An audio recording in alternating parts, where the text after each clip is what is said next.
안녕하세요. 별에는 반 제이입니다.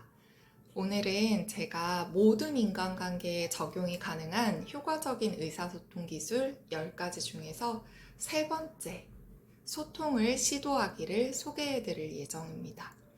오늘 설명드릴 내용은 여러분들이 들으면 아마 깜짝 놀랄 만한 대화의 단계에 대한 소개입니다. 일단은 제가 읽어드리는 글을 한번 집중해서 잘 들어보세요. 잠시만요. 소통을 시도하기. 내가 생각하는 것, 내가 말을 하고 싶어 하는 것, 내가 말을 하고 있다고 믿는 것, 상대가 듣고 싶어 하는 것, 상대가 듣고 있다고 믿는 것, 그리고 상대가 실제로 듣는 것, 상대가 이해를 하고 싶어 하는 것, 상대가 이해하고 있다고 믿는 것, 상대가 실제로 이해를 하는 것, 나의 생각과 그리고 상대의 이해 사이에 이렇게 10가지의 가능성이 있기에 나는 의사소통에 어려움이 있다는 것을 기꺼이 인정한다. 그렇다고 해도 나는 말할 것이고 들을 것이고 이해할 것이다 라고 적혀 있습니다. 이 글은 제가 대략적으로 한 20년 정도 전쯤에 프랑스인 작가인 베르나르 베르베르의 도서 상대적이고 절대적인 지식의 백과사전이라는 책에서 처음 봤는데요. 이 책을 보고 사실 저는 뜨아하기는 했어요. 왜냐하면 대화에 이렇게나 많은 가능성이 존재한다라는 사실을 이전에는 한 번도 해본 적이 없거든요. 혹시 여러분들은 어떠신가요? 아마 여러분들 중에 상당수는 이게 도대체 무슨 소리야? 뭐가 있다고? 왜 이렇게 단계가 많아? 엄청 복잡하네? 라고 놀라신 분들이 많을 겁니다. 제가 지금부터 이 작가가 주장하고 있는 이 10가지의 단계가 왜 타당한 이야기인지에 대한 설명을 좀 드려보려고 합니다. 여러분들은 대화할 때 반드시 필요한 두 명이 누구라고 생각하시나요? 뭐 두 명일 수도 있고요. 아니면 두 명의 역할일 수도 있습니다. 네, 그렇지요. 말하는 역할을 하는 화자, 그리고 듣기 역할을 하는 청자, 이렇게 두 명은 대화에 있어서 반드시 필요한 존재입니다. 혼자서 왜 허공에 대고 이렇게 말할 수 있는데요. 이건 대화는 아니죠. 독백이에요. 그리고 둘이 얘기를 하고 있긴 하지만 거의 자기 말만 하고 평행선을 가는 사람들, 이거는 대화는 아닙니다. 그래서 우리는 대화에 있어서 가장 기본적이고도 반드시 필요한 필수가 되는 사람이 화자와 청자입니다. 그런데 아까 말씀드렸듯이 왜 이렇게 많은 단계, 많은 가능성이 존재하는가를 설명드려 볼게요. 일단 우선 화자에 대해서 이야기를 해보지요. 우리가 말은 어디를 통해서 나오지요? 그렇죠. 입을 통해서 말이 나옵니다. 그러면 말이 나오기 위해서 반드시 우리는 어디를 거쳐야 되나요? 네. 온 몸과 마음을 거쳐 결과적으로는 우리 뇌 안에서 생각 정리를 해야 입 밖으로 말로 인출이 될 수가 있습니다. 아무 생각 없이 말하는 아무 말 대잔치도 사실은 준비되고 계획된 언어입니다. 내가 생각하는 것, 그리고 내가 말하고 싶어 하는 것, 그리고 내가 말하고 있다고 믿는 것, 내가 실제로 말하는 것. 화자에게는 이렇게 4가지의 단계가 존재를 하게 됩니다. 정말 진짜 거의 뭐 0.0000001%일까요? 아주 작은 가능성으로 이 4단계가 전부 다 일치하는 경우도 있지만 대부분의 경우는 이 4단계는 일치하지 않습니다. 예를 한번 들어볼까요? 이번에는 부부 말고요. 커플로 한번 예를 들어볼게요. 어, 여자친구를 예시로 한번 들어볼게요. 이 여자친구는요, 인기도 많고요. 그리고 외모도 이쁘고요. 그리고 외향적이고요. 특히 남사친이 많습니다. 이 여자친구를 사귀고 있는 남자친구는 어떤 생각들을 하게 될까요? 어떤 감정들을 느낄 것 같아요? 자랑스러워할 수도 있죠. 그리고 아마 불안할 수 있을 겁니다. 걱정될 수 있을 거예요. 나 말고도 주변에 이렇게 남사친들이 많이 있는데 혹시나 같이 어울려 다니다가 다른 남자애가 내 여자친구한테 고백을 하면 어떡하지? 그리고 혹시 둘이서 있다가 불미스러운 일이 생기면 어떡하지? 하고 걱정스럽거나 또는 불안할 수가 있습니다. 왜냐하면 내 여자친구는 믿어도 내 여자친구 주변에 있는 남사친 놈들은 믿을 수가 없거든요. 여기까지가 남자친구가 생각하는 것입니다. 이런 생각 하시는 남자친구분들 있지 않나요? 아마 있을 거예요. 생각은 자유니까요. 네. 그런데 남자친구가 실제로 말하고 싶은 건 이렇게 말은 이겁니다. 여자친구가 남자 사람 친구들과 연락을 좀 조절해 줬으면 좋겠고, 좀 줄여줬으면 좋겠고, 밤 늦은 시간에 1대1로 만나서 술을 마시는 거는 하지 않아 줬으면, 자제해 줬으면 좋겠다 하는 게 본인이 하고 싶은 말일 수 있습니다. 그런데 실제로 데이트를 하고 있는 중에 이렇게 말을 합니다. 제이야, 너는 남자친구 있는데 남사친들이랑 연락하는 거에 대해서 어떻게 생각해? 남자친구가 생겼으면 남사친들이랑은 연락을 안 하는 게 맞는 거 아닐까? 이렇게 말을 합니다. 이게 내가 실제로 한 말입니다. 이게 실제로 하는 말이고요.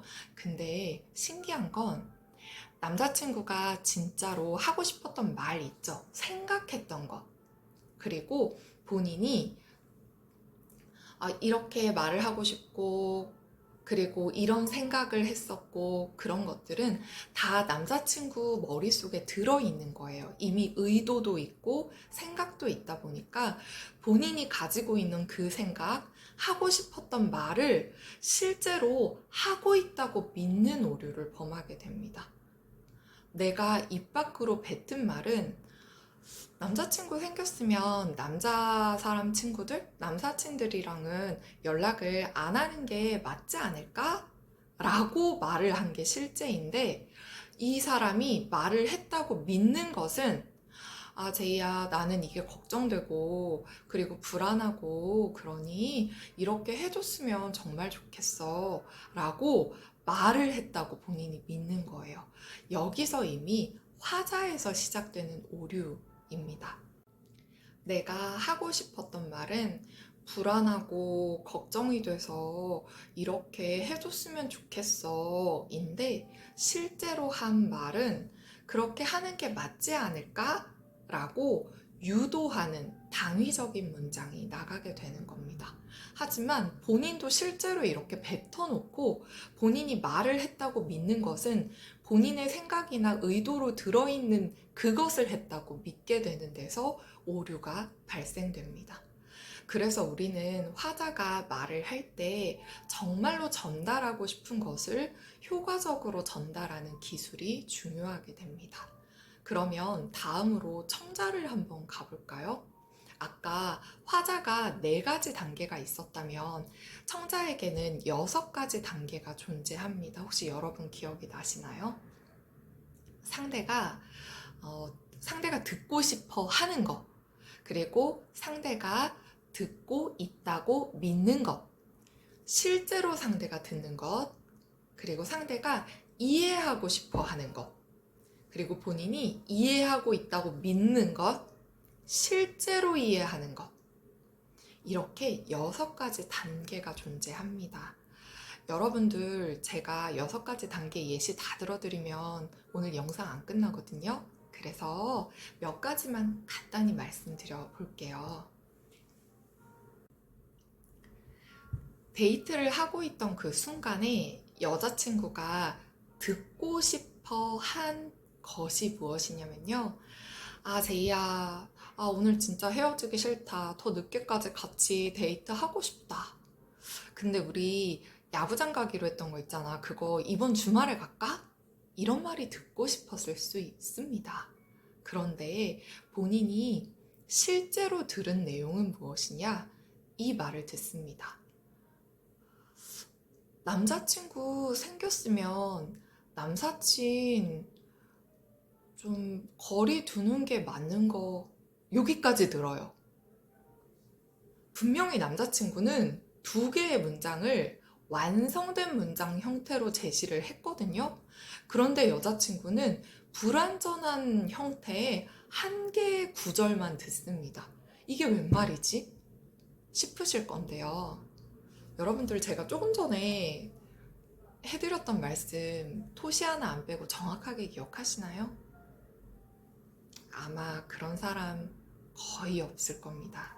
저희는 3개에서 5개 사이의 단어가 넘어가게 되면 그때부터는 단기 기억, 그러니까 저장 용량이 흔들흔들합니다. 제대로 기능을 못하게 돼요. 그래서 우리는 어떤 말을 들을 때 나한테 되게 중요하거나 아니면 치명적이거나 그래서 팍 하고 꽂히는 단어 위주로 기억을 하고 조합을 하게 됩니다. 그렇다 보니 완전한 형태의 문장을 다 정확하게 듣고 기억하기란 매우 어려운 일입니다.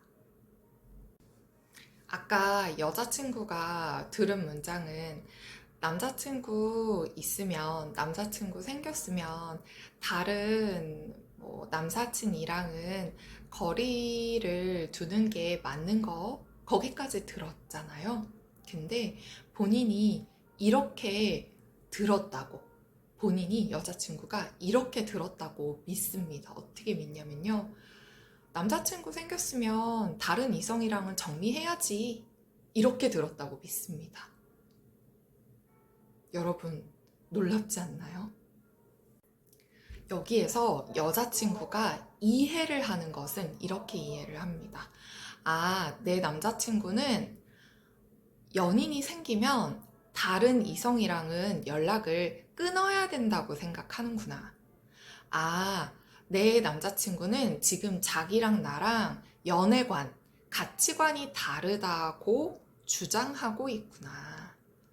아, 그리고 내 남자친구는 내가 남자친구 있으면서 다른 남사친들이랑 연락해서 잘못하고 있는 거다.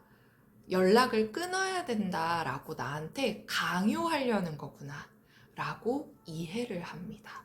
그리고 본인이 정확하게, 남자친구의 말을 정확하게 이해하고 있다라고 믿습니다. 놀랍지 않나요, 여러분? 그래서 남자친구가 전달하고 싶었던, 본인이 말하고 싶었던 걱정스러워, 불안해, 그래서 이렇게 해줬으면 좋겠어 가 실제로 여자친구의 이해에는 비난과 강요로 들어갑니다. 그리고 남자친구의 말을 오해하게 됩니다. 여러분, 진짜 단계가 많지요. 오류를 발생할 가능성이 있는 단계가 진짜 많습니다. 화자와 청자 단 둘만 놓고 봐도 이렇게 많은 가능성이 존재하는데요. 둘이 아닌 외부에 있는 상황을 놓고 보면 훨씬 더 많은 가능성들이 존재합니다. 예를 들어보면 내가 버스 잡으려고 막 뛰어가면서 통화를 하고 있다거나 아니면 혼잡해서 막 이렇게 틈에 껴있는 지하철이나 버스에서 전화를 받고 있다거나 아니면 회식 중이나 회의 중에 중간에 급하게 나와서 전화를 받고 있다거나 시끄러운 음식점, 유흥주점, 아니면 노래방, 클럽 같은 곳에서 통화를 하고 있다거나, 회사에서 부장님한테 겁나 깨지고 완전 깨지고 나서 나와서 뭐 여자친구랑 통화를 했다거나, 이런 상황들에서는 주의가 많이 분산되고요. 실제로 상대의 이야기에 더욱이 집중하기가 어려워집니다. 여러분, 앞서서 제가 말씀드렸던 단계에서 화자의 단계가 몇 단계고 청자의 단계가 몇 단계인지 기억을 하시나요? 네, 화자는 4단계고요. 청자는 6단계입니다. 그렇다면 누가 더 많은 에너지를 요하게 될까요? 누가 더 집중을 해야 대화의 오류를 줄일 수 있을까요? 이건 보나마나 청자입니다. 들어주는 사람이에요. 그래서 우리가 말을 할 때는 화자가 하고 싶은 말을 언제, 어디서, 어떤 상황에서, 어떤 방식으로 효과적으로 전달하는가도 무척 중요하지만, 그보다 더 중요한 것은 들어주는 사람의 청자의 TPO, 그 사람이 가능한 타임인지, 그리고 가능한 장소에 있는지, 그리고 나와 대화를 나눌 수 있고 내 얘기를 들을 수 있는 상황 요인이 갖추어져 있는지를 체크하고 배려하는 것이 대화의 오류를 줄이는 핵심 키입니다. 사이가 좋고, 그리고 뭐 둘이 같이 신나 있을 때는, 그리고 둘의 의견이 일치될 때는 무엇이든 상관없습니다. 하지만 진지하게 이야기를 나눠야 되거나 둘의 의견이 많이 다를 때는 특히 더 말씀드렸던 그 컨디션 체크를 하는 게 중요합니다. 여러분이 제가 앞서 말씀드렸던 화자와 청자의 모든 단계를 사실 다 기억하실 필요는 없어요. 그게 중요한 건 아닙니다. 하지만 이거 하나만은 꼭 기억을 해주세요. 우리가 이전에는 대화를 한다고 하면 그냥 딱 2명, 화자, 청자만 있다고 생각을 했겠지만 정말 많은 가능성들이 존재하고 둘의 가능성들 뿐만 아니라 외부 요인들이 있기 때문에 화자가 본인이 진짜로 하고 싶은 말을 효과적으로 전달하는 것도 중요하고 청자의 컨디션을 체크해주는 것 또한 중요하며 듣는 사람의 경우는 내가 말하는 사람을 판단하거나 재단하거나 해석하려고 하는 욕구를 좀 멈추고 그거를 지연시키는 거예요. 유보해놓고 상대가 하고 있는 말을 정확하게 듣기 위한 노력을 하는 게 필요하다. 이게 우리가 의사소통을 더 원활히 할 수 있고 오류를 줄일 수 있는 방법이다 라는 걸 여러분들이 기억해 주셨으면 좋겠습니다. 제가 오늘은 여기까지 설명을 드릴 건데요. 여러분들이 이제 이 영상을 듣고 나서 대화를 하실 때는 내가 지금 하고 있는 말이 내가 정말로 생각하고 그리고 하고 싶다 라고 여겼던 이야기를 하고 있는 것이 맞는가에 대해서 스스로 좀 성찰하는 기회들을 가지셨으면 좋겠고요. 듣기를 하고 있는 나는 상대를 재단하거나 섣불리 판단하고 해석하지 않고 상대가 어떤 문장을 나에게 들려주고 있는지를 잊지 않고 정확하게 기억하기 위해서 노력하고 있는가, 내가 얼마나 그 문장을 바르게 듣고 있는가에 대해서 돌아보는 시간들을 가지셨으면 좋겠습니다. 저희는 그러면 다음 영상에서 만날게요.